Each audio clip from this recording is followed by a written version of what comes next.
Welcome, and I want to talk about something that's very, very topical, happening right now. And I'm wearing my glasses because I'm actually going to read you something. I don't usually do that on Facebook Live, but I thought this was so important. I wanted to share it with you because the truth is, you're not going to see this in the elite media.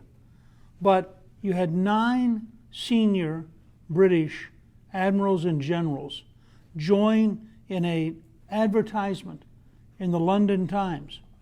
It was called an answer to President Trump and a message to the Prime Minister. They quote President Trump, who said, quote, "Have they fulfilled their obligations to us?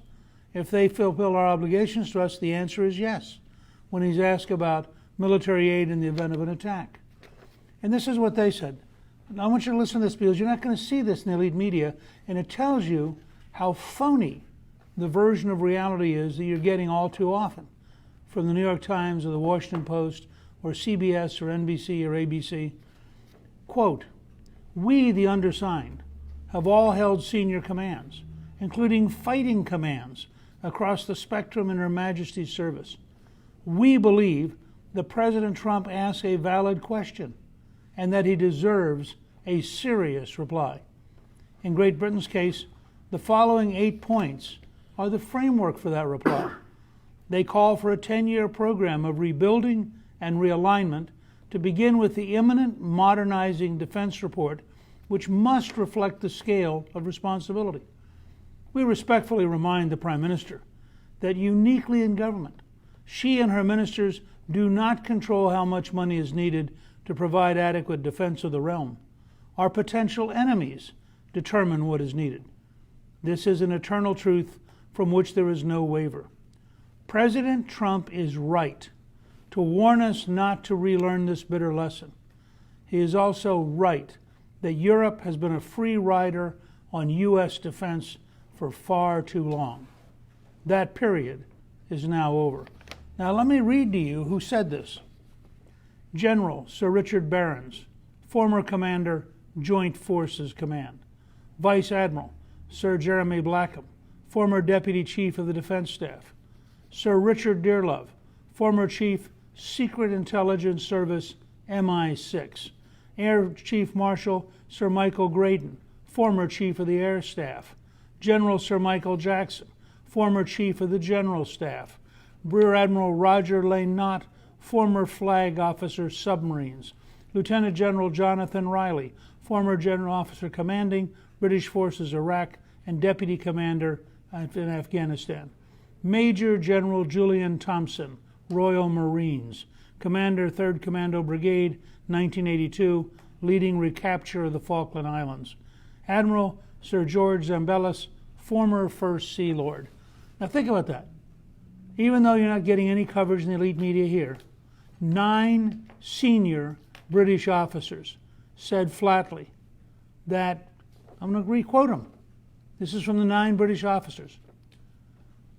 Quote, "President Trump is right to warn us not to relearn this bitter lesson. He is also right that Europe has been a free rider on U.S. defense for far too long." This is not some right-wing group of Americans. These are 9 senior British officers. And what do they call for? Very serious, practical things. 1, spending precisely targeted to rebuild our hollowed-out key frontline capabilities.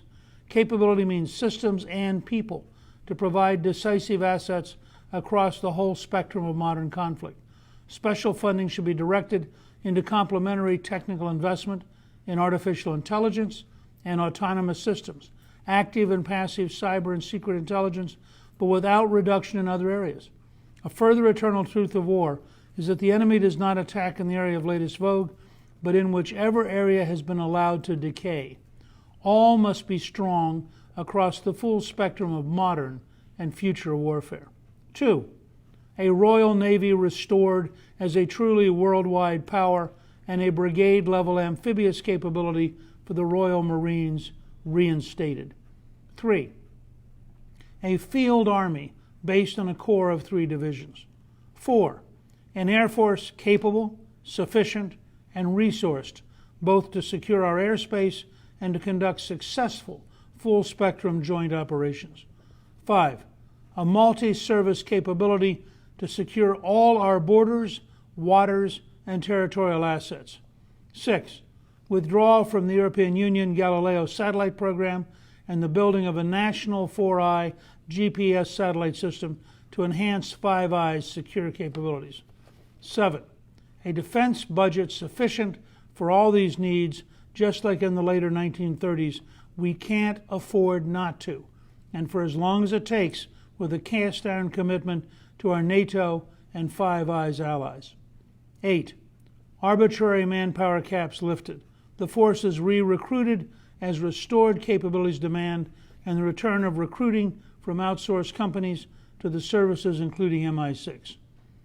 Pretty straightforward. And notice, by the way, where they come down on the border. They need, as they said in number 5, a multi-service capability to secure all our borders, waters, and territorial assets. Sounds a lot like Donald Trump.